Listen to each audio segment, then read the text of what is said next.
Here, on this spot, Bhoktavyam, our lunch should be eaten. Asmabi, by us. Divarudham, it is very late now. Shuddha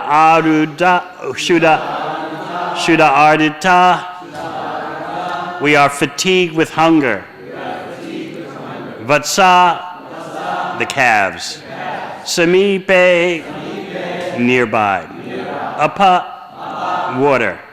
Pitva, after drinking. Charantu, let them eat. Shanakai, slowly. Trinam, the grasses. Translation: I think we should take our lunch here, since we are already hungry because the time is very late. Here the calves may drink water and go slowly here and there and eat the grass. Text 7.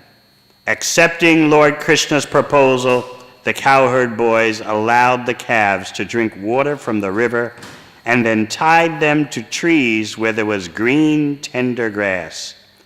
Then the boys opened their baskets of food and began eating with Krishna in great transcendental pleasure. Text 8. Like the whirl of a lotus flower surrounded by petals and leaves, Krishna sat in the center, encircled by lines of his friends, who all looked very beautiful. Every one of them was trying to look forward toward Krishna, thinking that Krishna might look toward him. In this way, they all enjoyed their lunch in the forest. Purport: to a pure devotee, Krishna is always visible, as stated in the Brahma Samhita, Santa Sadaiva Hridayeshu Valokayanti, and as indicated by Krishna himself in Bhagavad Gita, Sarvata Pani Padam Tat Sarvato Chiro Mukham. If by accumulating pious activities, Krita Punya Punja, one is raised to the platform of pure devotional service, Krishna is always visible in the core of one's heart. One who has attained such perfection is all beautiful in transcendental bliss. The present Krishna conscious movement is an attempt to keep Krishna in the center. For if this is done, all activities will automatically become beautiful and blissful.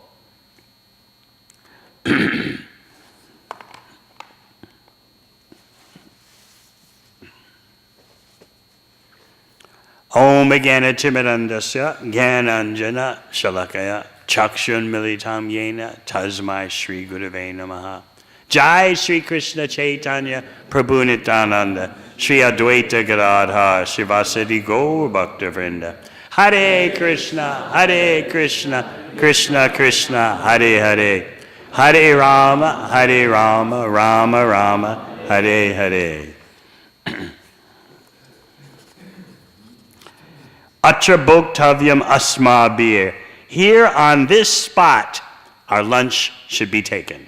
This is Krishna's directive for pleasure.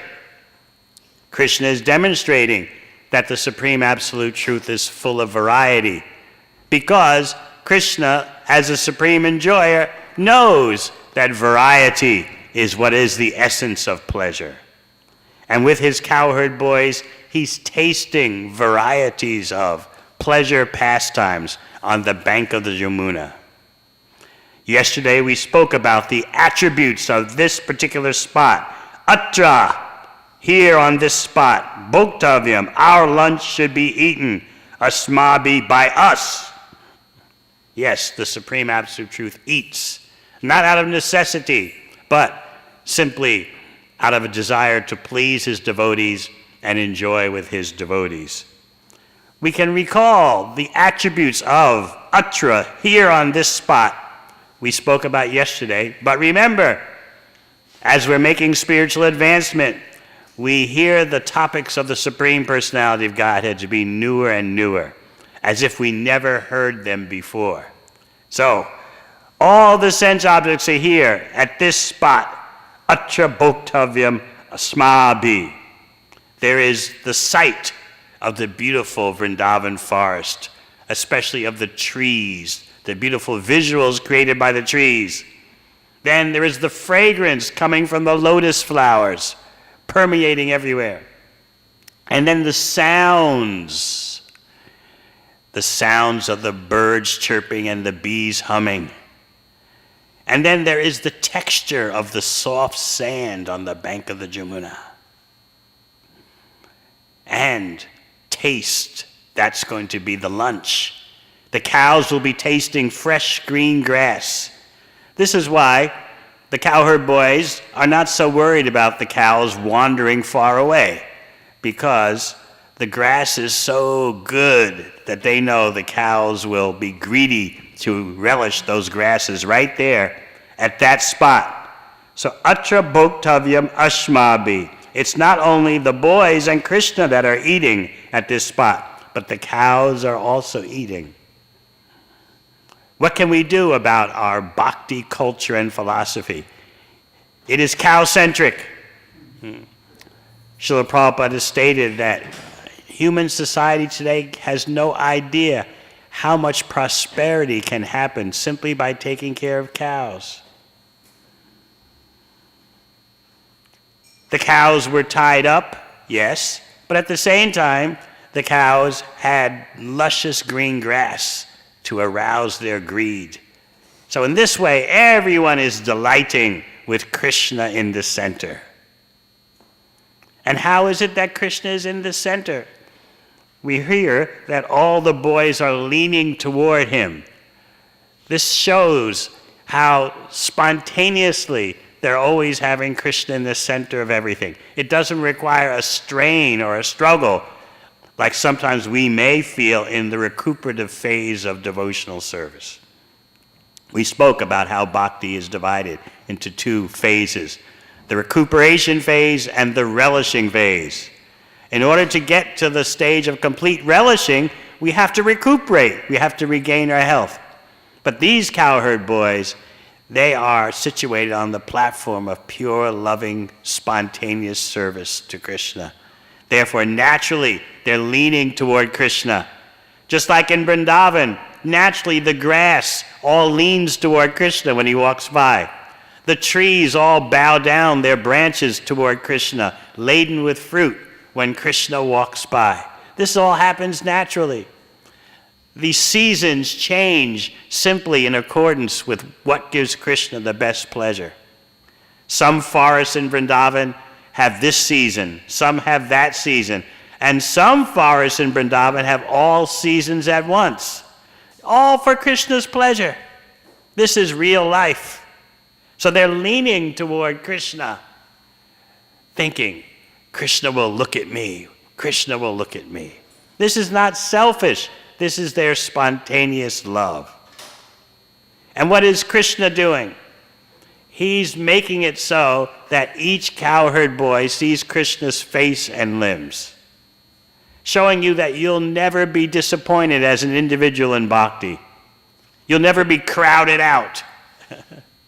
You'll never have to have the anxiety that Krishna will never notice your service because you don't have a particular position or you don't have a particular status.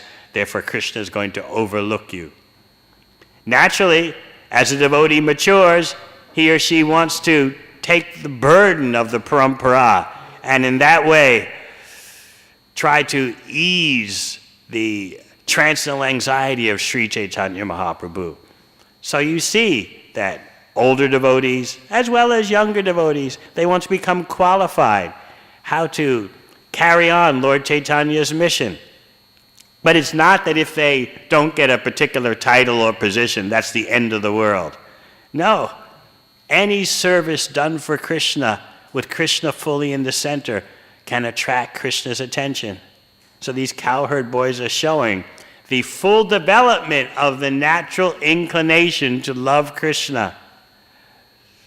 They're not being egotistical. Will Krishna look at me? Krishna is facilitating their focus. Krishna is making them think that every cowherd boy except one is not getting Krishna's direct look. Krishna is directly looking at each individual cowherd boy. So each individual cowherd boy had that confidence. Krishna is looking at me. Krishna is looking at me. How this can happen is beyond our material calculation. We may feel like we're being ignored or left out in bhakti. We're not getting enough attention. But for any sincere devotee, sooner or later Krishna lets you know that he is appreciating your service. And our goal is that Krishna becomes pleased by our service. But that can only happen when you please Krishna's devotee. That's why Srila Bhaktivinoda Thakur says, Krishna se tomara, Krishna dite para. Krishna, I'm running after your devotee, shouting Krishna, Krishna. He doesn't say he's running after Krishna directly. Srila Prabhupada wrote this letter to the BBT in the mid-70s. How Bhaktivinoda Thakur is declaring the standard. You run after the devotee. If the spiritual master is pleased by an activity, then it is spiritual. If the spiritual master is not pleased by an activity, then how can one say it's spiritual? It is nonsense. This is our standard. Yasya prasada, bhagavat prasada. Yasya prasada, nagati katopi. The cowherd boys are fully focused on Krishna. They're the experts in keeping Krishna in the center. And Krishna is reciprocating with their purity, their spontaneous expertise. This spontaneous expertise in serving Krishna causes worries for some. It did for Hiranyakashipu. He was very concerned. Where has my son's inclination toward Krishna come from? First, he took it as a joke when Prahlad told him, anyone who identifies with the body must be in anxiety. That sadhu manyaya suryavaya dehinam sada samudvigya dhyama sagrahat. Anyone whose intelligence is bound up in the bodily conception of life, sada samudvigya, must always be in anxiety. Father, best of the demons, that is the greatest thing I've learned in school today. Later we're going to find out why Prahlad keeps answering in that way.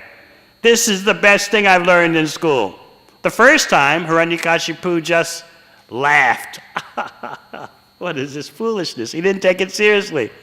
And Hiranyakashipu instructed the demoniac teachers, Sanda and Amarka, educate this boy more thoroughly, please. He's speaking nonsense.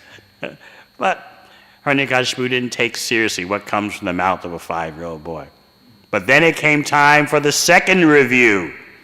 And that's when all hell broke loose.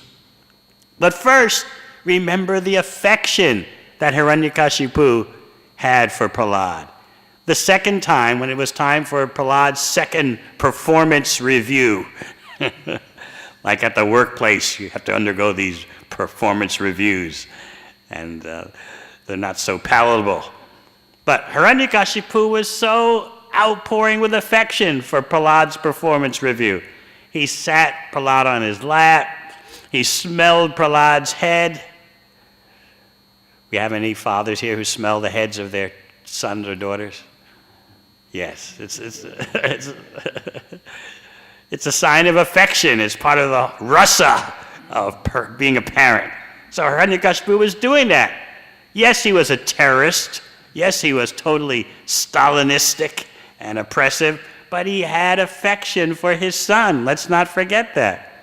So Prahlad is on Hiranyakashipu's lap, and Hiranyakashipu is embracing him, smelling his head, and the tears from Hiranyakashipu's eyes were rolling down onto Prahlad's face. What a scene of tenderness. What a scene of family love. Who can forget that? And then again he asked Prahlad the simple question. Prahlad, what's the best thing you learned from your teachers? And what was Prahlad's answer? Shravanam Kirtanam Vishnu, Smaranam Padasevanam.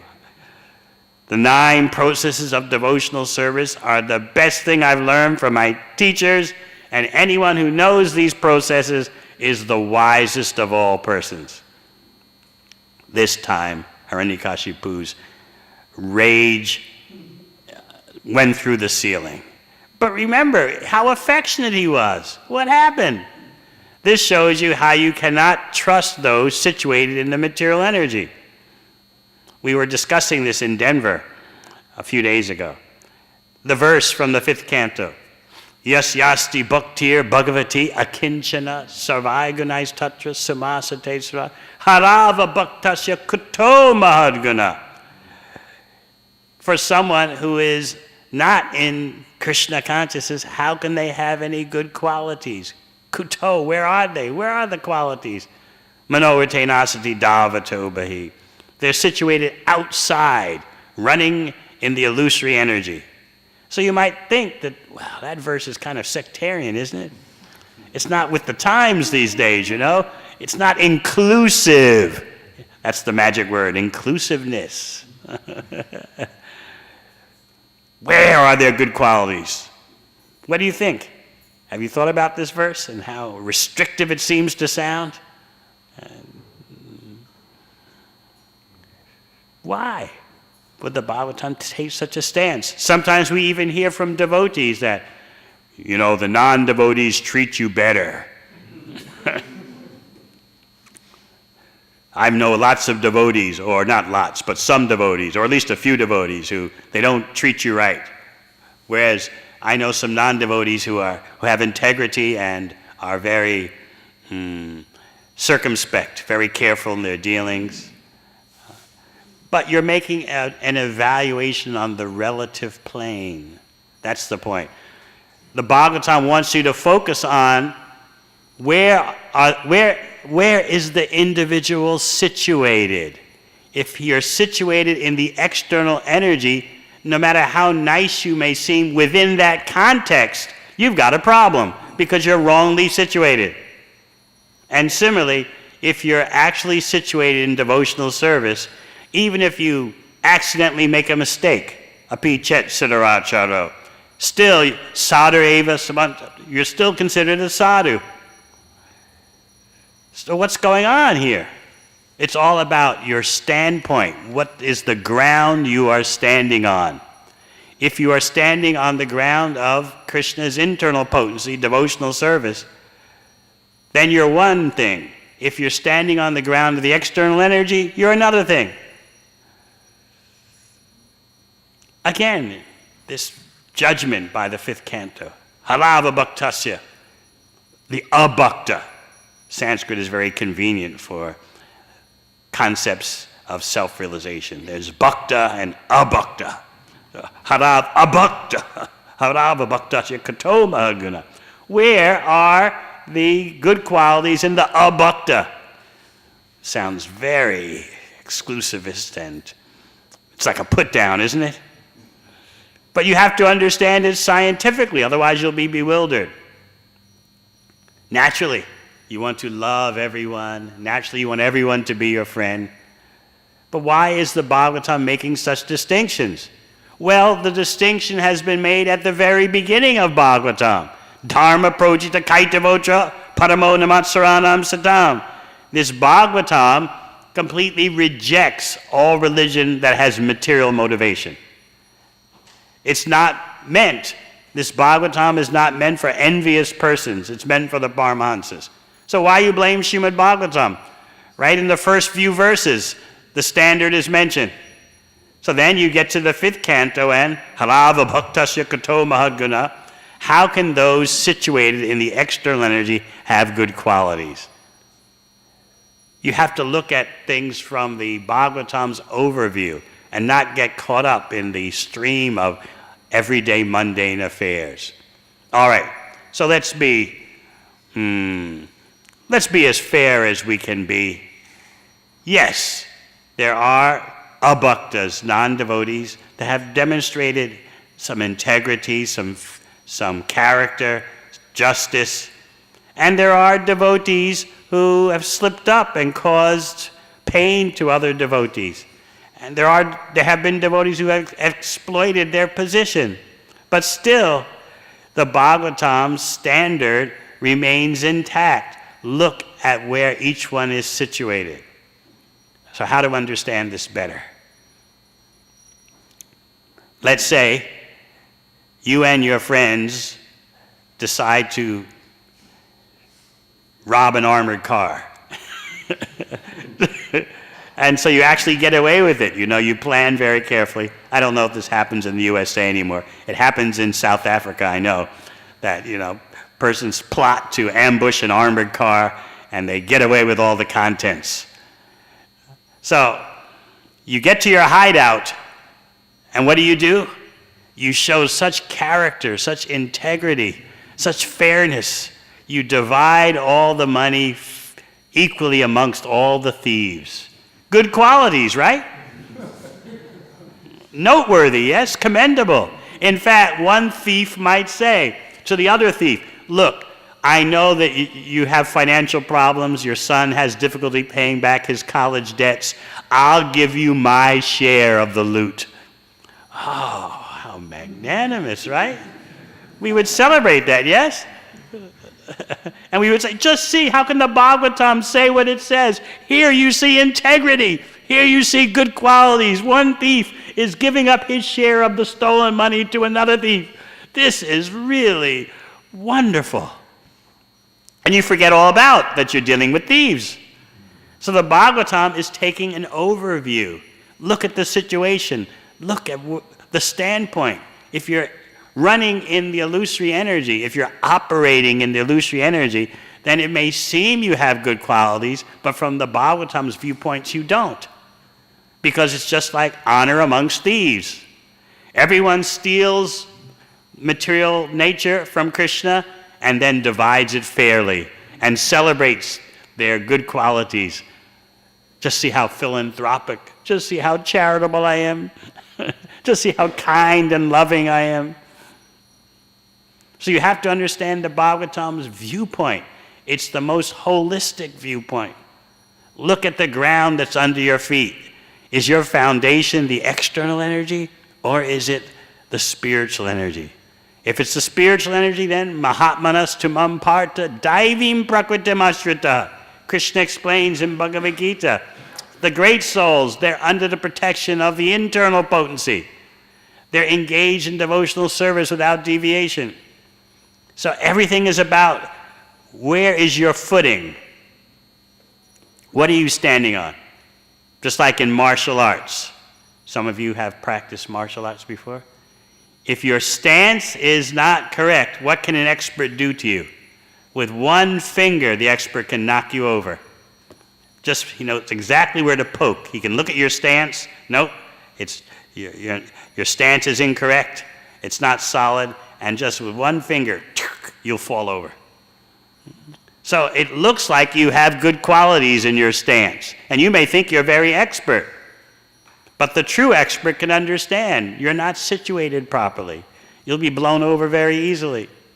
Similarly, good qualities manifest within the illusory energy can change instantly. When I'm at universities, I speak about how there have been economists, celebrated economists, who have put forth the theory that economic growth is necessary for moral development. If people are going to show tolerance, patience, and fairness to one another, you must have constant economic growth. Because as soon as the economic growth stops, then everyone gets nasty. Therefore, the solution to the world's problems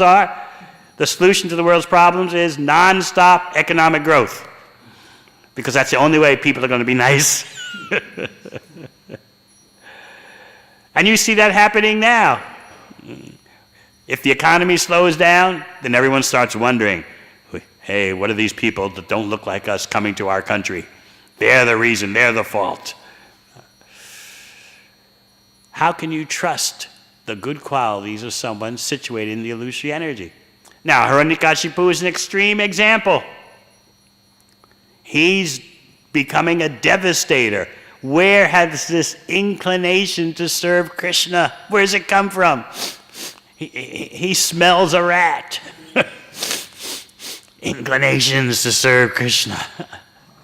That inclination that has reached such a level with the cowherd boys on the bank of the Yamuna, Hiranyakashipu detects in Prahlad, and he wants to know where it comes from. The first persons he blames are the teachers.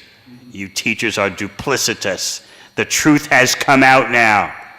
Just like when you've contacted a disease, it takes some time for the disease to manifest, but sooner or later you can see the disease. And now I see it in you, Sandanamarka. You're pretending to be my loyal servants, but you've been duplicitous. You've been teaching Prahlad about devotional service all this time. And of course, the teachers, Sandanamarka, they were, no, it's not us. No. We did not give him any loving, spontaneous service to Krishna attitude. This inclination you're smelling, Hiranyakashipu, it doesn't come from us. So then, Hiranyakashipu turns his rage on Prahlad. And what happens next is what Prabhupada calls the logic of amputation. It all made sense to Hiranyakashipu, the logic of amputation. If you, on your own body, have a limb that is toxic, you have to amputate it for the good of the whole body, for the happiness of the whole body. Similarly, someone may be your own family member, but if that family member goes bad, you have to take action. And then Hiranyakashipu presented himself as being fair. What do you mean? I've got good qualities. If there's someone outside the family who's favorable, you treat that person like your own son. But if your own son goes off, then for the sake of the whole body, you have to take action. In other words, I'm fair, I'm just. Another example he gave was that an herb in the forest is not a human being. But still, if that herb has healing potencies, you can take benefit from it. Similarly, if someone from outside your family is favorable, you can take benefit. But if someone within your own family becomes like Prahlad, then you must follow the logic of amputation. It all made sense to him. What was Prahlad's response? You see, Prahlad was answering honestly. What's the best thing my teachers taught me? He wasn't lying. Because who are Prahlad's teachers? Narada Muni, and through Narada Muni, the whole parampara, Vyasadeva on up. So Prahlad was responding honestly. What's the best thing I've learned from my teachers? Well, it's this, Shravanam Kirtanam Vishnu. Now, when Hiranyakashipu persisted in trying to nail down this inclination to serve Krishna, where does it come from? He's so concerned because, after all, Vishnu is his enemy. And the Acharyas point out that Hiranyakashipu knew that if you please Vishnu and go back to Vaikuntha, you get the Sarupya liberation. You get the same form as Vishnu. So that made him even more angry. Prahlad, I know what's in store for you. You're going to get the same form as Vishnu. That means you're non-different from Vishnu. I've got to kill you. So Prahlad is being honest. This inclination to serve Krishna, where did it come from? It came from my teachers. And then Prahlad is sarcastic. He says, Matirna Krishne Paratasvatova Mitobi Pajeta Grihavatana. He's actually being sarcastic.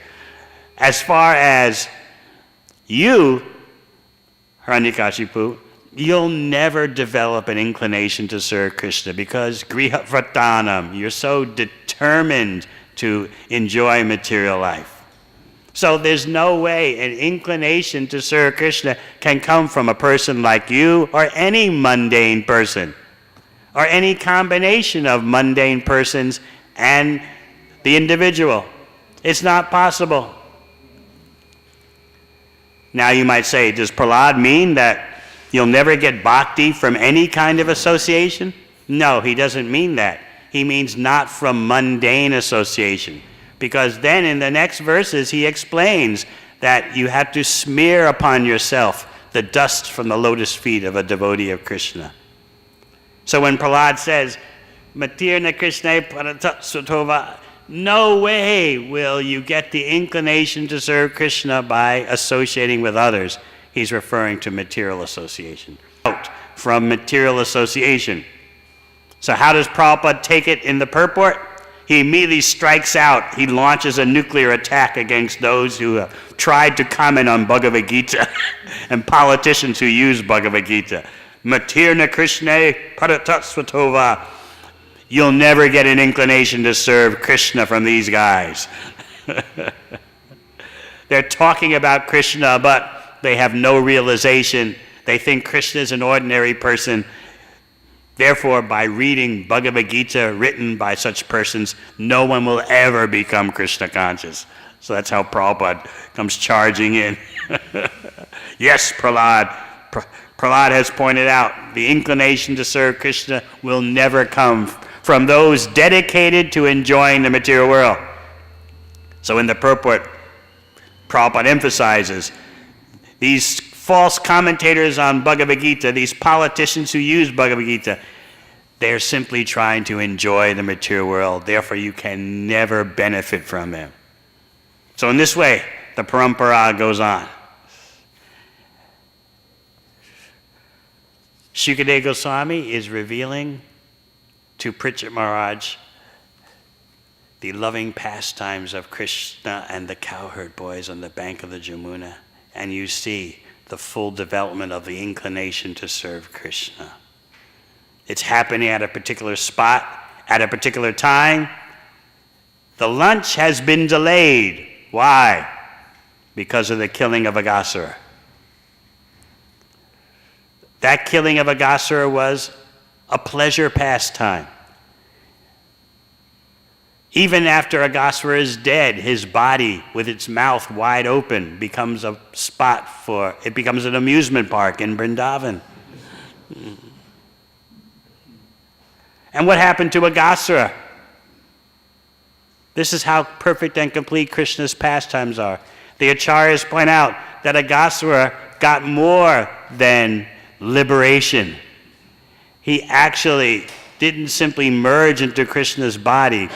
He went to Vaikuntha with Sarupya liberation. He got the same form as Narayan in Vaikuntha. Why?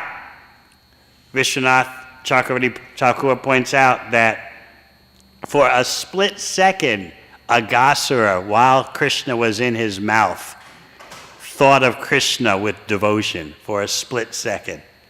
And therefore, he got more than mere liberation. He went to Vaikuntha and got the same form as Narayan. But he didn't go to Vrindavan. He didn't go to Goloka Vrindavan because that wasn't his attitude. So this is how Krishna is fair to everyone. So that killing of Aghasura delayed lunchtime. So now it's time for the cows and the cowherd boys to enjoy the varieties of their lunch. Krishna knows that variety is the mother of all enjoyment. So each of the cowherd boys, as we said yesterday, has different types of lunch brought from home, and they all want to offer their particular delicacies to Krishna. In this way, life goes on in Vrindavan. Hare Krishna. Any questions?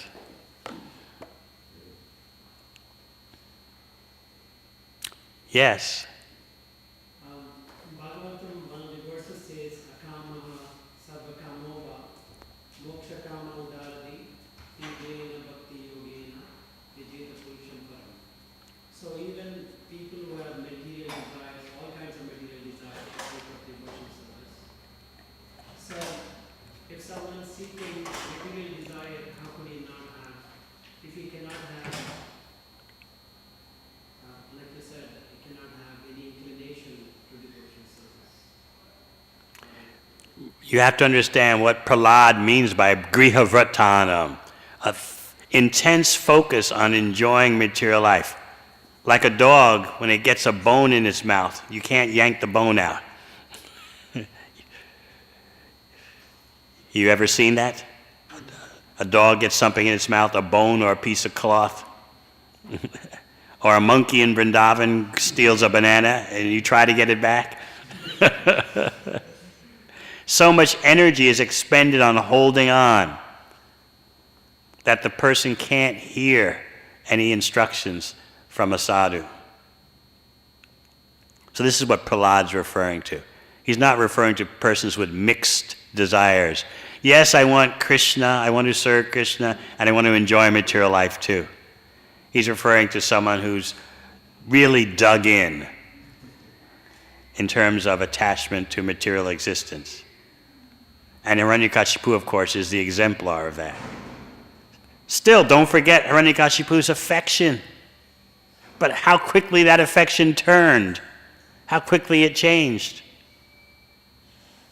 He actually threw Prahlad off his lap, a 5-year-old boy, a big ogre like Hiranyakashipu, after crying and shedding tears over Prahlad's face and smelling his head. The next minute, throws him on the floor and demands he be killed. It's a very vivid example of why you can't trust anyone operating under illusory energy. For a while, it may seem that there are good qualities, but sooner or later, when the economy goes down, then you see everyone's real face. Who cares about freedom, justice, equality, brotherhood? Forget all that stuff. Anything else? Yes? Maharaj, thank you for such a nice presentation about the verse. But in the verse there was, in the purport, there is a mention of Krita Punya Punya, Punya Punya, like if you accumulate a lot of pious credits, then you can come to the platform of the pure devotional service.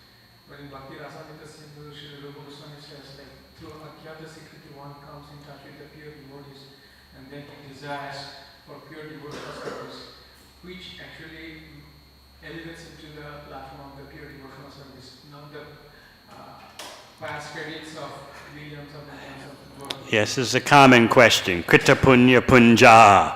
Shukadeva Goswami says, these cowherd boys must have performed pious activities for millions of births in order to get this chance to play with Krishna. You have to understand that Shukadeva Goswami is referring to a common currency of how you measure something inconceivable. It's like in the age of color, you'd say, how many trillions of dollars would it take just to get a chance to be invited to the White House for the Christmas dinner? It's a way of expressing exclamation. How many pious activities would it take to associate with Krishna? No pious activities will get you to Krishna, but it's a way of just measuring, like how many lakhs would it take? You have to have some way of comparison. It's like metaphorical. Like it's impossible to figure out how, by any material accumulation of punya, anyone can associate with Krishna. Therefore, Krita Punya Punja. How many millions of births of pious activities did it take? Okay? It's the currency of the time in a pious civilization. Brigupati, that's the last question because we're getting late. Thank you, Maharaj, for another beautiful class. Can I ask a question? It's just going forward a little bit, something that happens a little bit further on in the 10th canto. If time permits. Okay. So, in those, there's a few chapters where it describes the rasa dance. So, in the first chapter, it talks about it's glorifying the gopis because they took all risks and sacrifice to be with Krishna. As soon as they heard Krishna's flute, they dropped what they were doing. They were breastfeeding their babies. They left. They're not feeding their husbands. They left, despite the fact that they were trying to be restrained by their husbands, their parents, guardians like that. They just disregarded all that and they left. So they glorified as sacrificing everything, taking more risks to be with Krishna. But then later on, about 2 or 3 chapters down, in a section where it's Sukadeva Goswami is defending Krishna's character. It's coming up like, how is Krishna not immoral? Because he was dancing with other people's wives. And it points out that actually the gopis were not, they went to Krishna in their spiritual bodies, that their physical body, the material body was just lying there in bed with their husband. So it's a little difficult to put the two together. Yeah, there's the fine print. There's always fine print in Krishna Lila. The details. You want to get into the details, you read Vishwanath Chakravarti Thakur, Jiva Goswami, Sanatan Goswami. They're different types of gopis at different levels. Some are eternally liberated. Others are gopis that have just joined Krishna's pastimes. So when the flute blows, the first ones who go are the Nitya Siddha gopis. They're gone. The ones who linger need some more purification. So they're different groups. And so they all have their different statuses, even though they're all associating with Krishna. All right. Thank you very much. Hare Krishna.